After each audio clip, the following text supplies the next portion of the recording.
Marami sa atin ay halos madalas makaranas ng pananakit ng ulo. Alam kong maaaring ito ay pisikal na issue, ngunit ipapakita ko sa iyo na malaki ang posibilidad na ito ay isang espiritual na pag-atake sa iyong buhay. Anong espiritu ang nagdudulot ng pananakit ng iyong ulo? Ano ang espiritual na kahulugan nito? Ang pananakit ng ulo ay isang pangkaraniwang kondisyon na nararanasan ng karamihan sa mga tao na maraming beses sa kanilang buhay. Ayon sa mga pag-aaral, halos 95% ng mga tao ay nakakaranas ng pananakit ng ulo. Ang pangunahing pananakit ng ulo ay karaniwang hindi mapanganib, ngunit maaari itong maging napakasakit at nakakagambala sa iyong pang-araw-araw na buhay. Maaaring malutas ng ilang mga tao ang problemang ito sa pagkonsulta o pag-inom ng gamot. Ngunit may iba na sa kabila ng lahat ng pagsisikap ay hindi pa rin maalis ang sakit nito at hindi mahanap ang problema. Ang ating mga katawan ay maaaring gamitin upang magpadala ng hudyat kasama sa espiritual na pag-atake sa ating buhay. Ang isa sa mga senyales ng katawan ay sakit ng ulo. Marahil posible na si Satanas ay sinusubukang salakayin ka at alisin ang iyong kapayapaan. At minsan pa ay inaanyayahan kitang panoorin ang video na ito at tuklasin ang sagot. Sa video ngayon, narito ang 5 mga palatandaan na ang iyong sakit ng ulo ay maaaring pag-atake sa iyong espiritual na buhay. Number 1. Trauma sa nakaraan. Sigurado akong nakaranas ka na ng ilang mga trauma sa iyong buhay. Ito ay maaaring mula sa iyong pagkabata, sa pag-aaral, sa pag-abandona ng pamilya, pananakit ng mga kaibigan o isang mapang-abusong relasyon. Kapag dumaan tayo sa mga trauma sa ating buhay, ang ating katawan ay nakakaranas ng matinding stress. Ang stress na ito ay madadala mo kahit nalampasan mo na ang sitwasyon. Ito ay mag-iiwan ng emosyonal na peklat sa nakaraan. Ngunit ang tanong, madalas mo pa rin bang iniisip ang tungkol sa mga trauma ng nakaraan? Marahil ikaw ay nagtataka kung paano ito magiging isang espiritual na pag-atake. Kahit na ito ay nakakatawa, ito ay totoo. Alam niyo ba mga kapatid, na ang kaaway ay palaging nagiging interesado sa muling pagbubukas ng mga sugat na ito. Dahil ang nais ni Satanas ay hindi ka maging masaya sa araw-araw upang sariwain muli ang lahat ng kalungkutan na iyon. Dahil dito, ang sakit na ulo na iyong nararanasan ay maaaring nauugnay sa kung gaano mo kadalas naaalala ang mga trauma sa iyong buhay. Kung naiintindihan mo ang mga bagay na ito, kahit gaano pa karaming mga gamot ang iyong inumin sa pananakit ng ulo ay hindi ito mawawala. Habang ang Diyos ay isang dalubhasa sa pagpapagaling ng ating mga sugat sa kalooban, ang kalaban naman ay dalubhasa sa pagnanais na buksan ito. Kaya't kung namumuhay ka sa mga alaala ng nakaraan, tiyak na si Satanas ay sinusubukang atakihin ka. Ang dyablo ay ayaw niyang magtagumpay ka sa matinding sakit at nais niyang patuloy mong buhayin ito araw-araw at sirain ang iyong kasalukuyan upang magdusa ka sa hinaharap. Ang tanging paraan para magpatuloy ka sa iyong buhay ay ang matutong patawarin at kalimutan ang bawat masalimuot at pagkakamali sa nakaraan. Sa sandaling gawin mo ito, makakaranas ka ng kapayapaan sa iyong isipan. Sa sandaling bitawan mo ang iyong hindi ka nais-nais na nakaraan, ang sakit ng ulo ay laging mahiwagang umaalis. Number 2. Stress at depresyon. Ang pangalawang senyales ay ang pang-araw-araw na stress at depresyon. Kung nakakaranas ka ng pananakit ng ulo, ay maaaring dahil sa ikaw ay taong stress at madaling mawala ng pasensya. Noon pa man, alam natin na ang pagkakaroon ng pananakit ng ulo ay sanhi ng espiritu ng pagkabalisa at depresyon. Ito ay maaaring isang senyales na maaaring inaatake ka ni Satanas. Kapag hindi natin kayang hawakan ng mga pang-araw-araw na problema, maging ang mga tao sa ating paligid, tayo ay natatakot at nababalisa. Dahil dito, ang kaaway ay gugustuhing atakihin ka sa puntong ito. Ang Biblia ay nagsabi sa Efeso chapter 6 verse 12, sapagkat ang ating pakikibaka ay hindi laban sa laman at dugo, kundi laban sa mga pinuno, laban sa mga otoridad, laban sa mga kapangyarihan nitong madilim na sanlibutan, at laban sa mga espiritual na puwersa ng kasamaan sa makalangit na mga kaharian. Nangangahulugan ito na hindi ka sasalakayin ng kalaban sa pamamagitan ng pagpapakita sa iyong harapan o sa nakakatakot na paraan tulad sa mga sungay at kuko. Sa kabaliktaran, siya ililitaw ng banayad at hindi napapansin para madali kang mawala ng pasensya. Ang kalaban ay gagamit ng mga tao upang guluhin ang iyong kapayapaan at gawin kang stress. At kapag na-stress ka, lumilihis ka sa landas ng Diyos. Maaari mong mapansin na patuloy na lumalapit sa iyo ang mga tao para lalo kang mabalisa.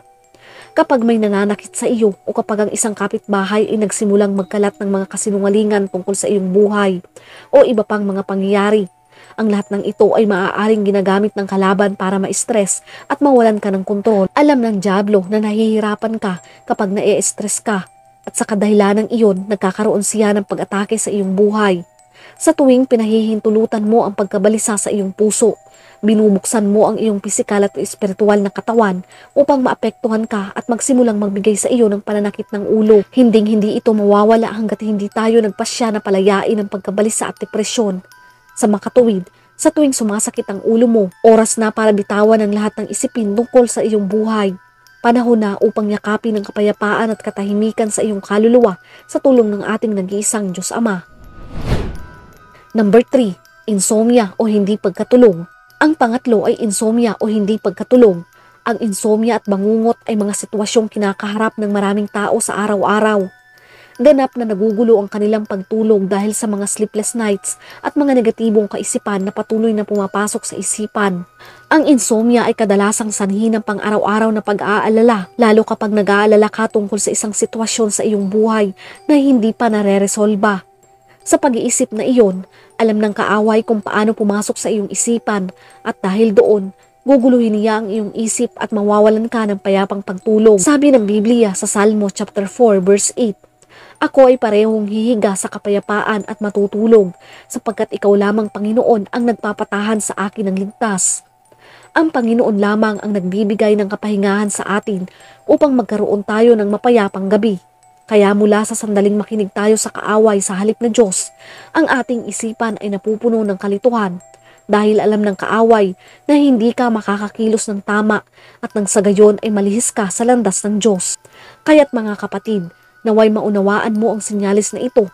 Ikaw ay nagdurusa sa sakit ng ulo dahil sa hindi mapagkatulog na gabi. Ang kaaway ay maaaring nagtatrabaho para lituhin ang iyong isip upang sirain ang iyong kapayapaan at mahimbing na tulog.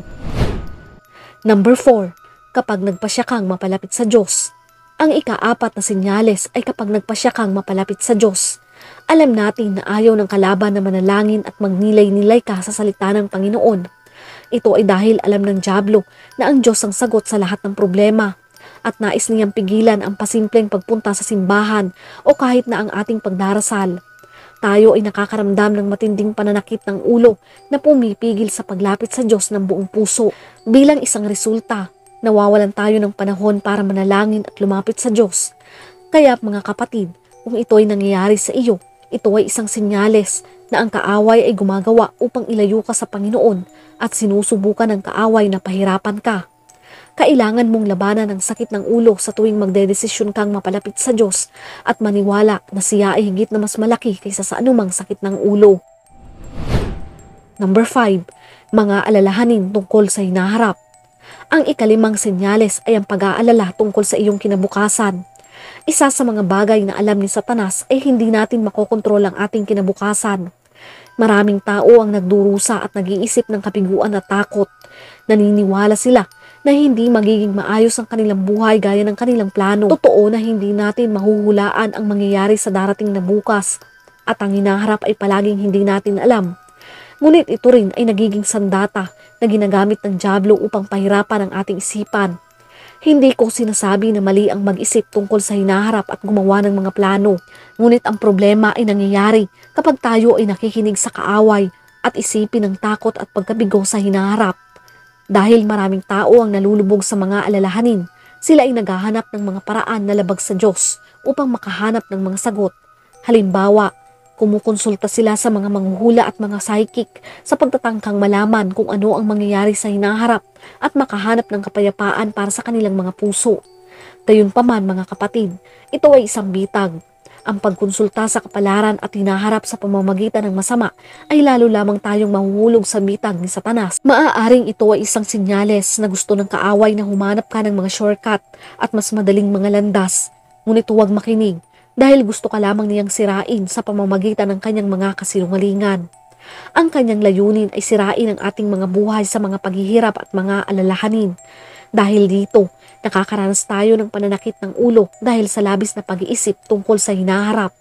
Sa spiritual, sa tuwing sumasakit ang ulo natin, ito ay isang sinyalis na pinahihintulutan natin ng napakaraming negatibong enerhiya sa ating puso at isipan. Ito ay tanda na tayo ay nawawala ng panangga sa mga pag-atake ng kalaban. Kaya't sinasabi sa Matthew chapter 26 verse 41, manatiling magbantay at manalangin upang hindi kayo magpadala sa tukso, sapagkat ang espiritu ay handa, ngunit ang katawan ay mahina. Ito ang dahilan kung bakit sinasabi sa atin ng Biblia na laging ipagkatiwala ang ating mga alalahanin sa Diyos. Ang pinakamahusay na paraan upang harapin ito ay sa pamamagitan ng paglapit sa Diyos.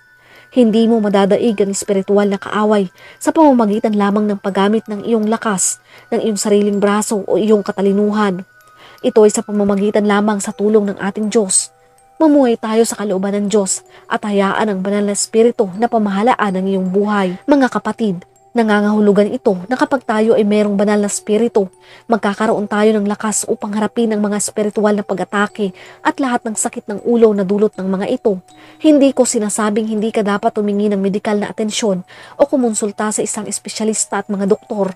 Ang punto rito ay totoo ang espiritual na mundo at kailangan mong maniwala at isuko ang lahat ng iyong mga alalahanin at pagkabalisa sa kamay ng Panginoon dahil hindi mo ito makakayang mag-isa. Patuloy na makinig sa mensahe ng Diyos, manalangin araw-araw at higit sa lahat ay siya'y sambahin at papurihan. Sa paraang iyon, ang iyong espiritual na buhay ay mas lumalakas.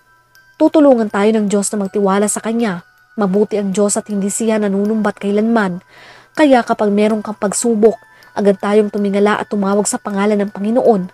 Hingin natin ang kanyang tulong kung ano man ang kailangan natin at bibigyan niya tayo ng kapayapaan na hindi kayang unawain ng kaisipan ng tao. Muli po sana ay meron kayong natutunan. Ingat and God bless!